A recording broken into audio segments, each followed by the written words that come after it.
चाळीसगाव पाटबंधारे विभागाचे लिपिक 13,300 रुपयाची लाच घेताना रंगेहात अटक. लाचलुचपत प्रतिबंधक विभागाची धडक कारवाई.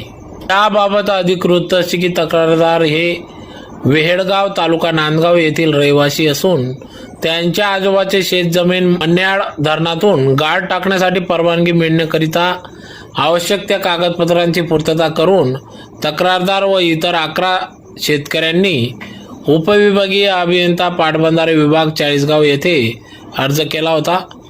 चाळीसगाव पाटबंधारे विभाग कार्यालयातील लिपिक तुषार अशोक पाटील यांनी तक्रारदार यांना फोन करून तक्रारदार यांच्याकडे 13,300 रुपये लाचेची मागणीचा तगादा लावला. तक्रारदार यांना सदर लाच देण्याची इच्छा नसल्याने लिपिक तुषार पाटील हे लाच मागित असल्याचे धुळे लाचलुचपत विभागाकडे दूरध्वनीद्वारे माहिती दिली.